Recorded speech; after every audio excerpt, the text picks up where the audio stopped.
It's trash like you that ruin the city for every honest person in it. Is everything all right here? Mr. Mayor, I'm glad you're here. Things are most certainly not all right. This street urchin was selling food illegally. By selling candy? He can't just be allowed to flaunt the law like this. We live in a society with rules, don't we? You're right. We do. I'll tell you what, son. Why don't I buy all of your candy? Will that be okay? Really? Yes. I don't have enough to make change for 100. Keep the change. Wow, thank you. What? You're encouraging this blazing lawlessness? I mean, you're supposed to be the mayor. You're supposed to keep criminals off the street, not pay them. This is entirely unacceptable. What I find unacceptable is how you're treating this boy. He's not a criminal. He's not stealing anything, and he's not causing any trouble. He's just doing what he has to do to survive. He's breaking the law. It's shameful. No. What's shameful is how you're talking to him. He's done nothing to you.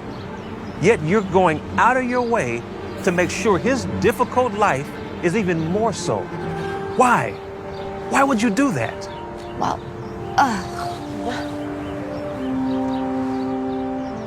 You see, I was just like this boy once.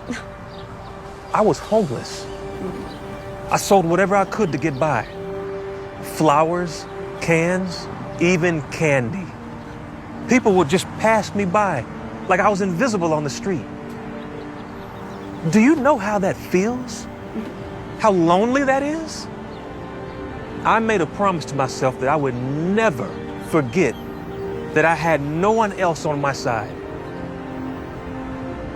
But I got lucky, got myself in a foster home with some really kind people who helped me, who could have easily ignored me. If it wasn't for them, I would have never got it off the street. And I would have never been elected mayor. I dedicate my life to helping people just like this boy, letting them know that they're not in it by themselves. oh, spare me the soft-hearted sob stories. I'm a very prominent woman in our city. My husband owns one of the largest businesses in town. You weren't elected mayor to serve street rats, people who don't give anything back to society while living off our tax dollars. You were elected to work for people like me. I pay your salary. Wait a minute.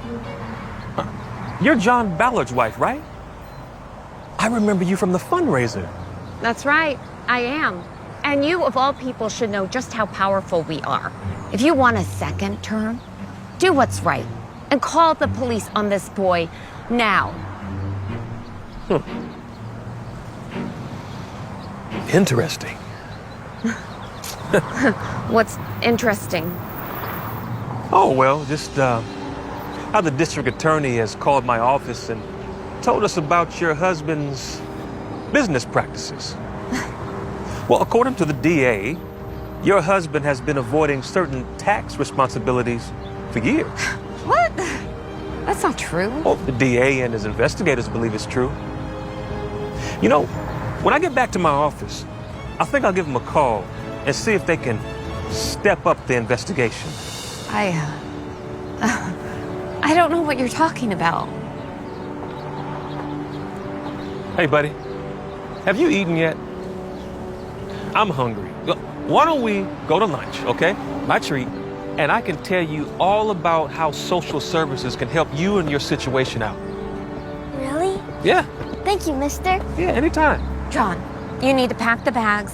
We need to leave the night that the mayor knows.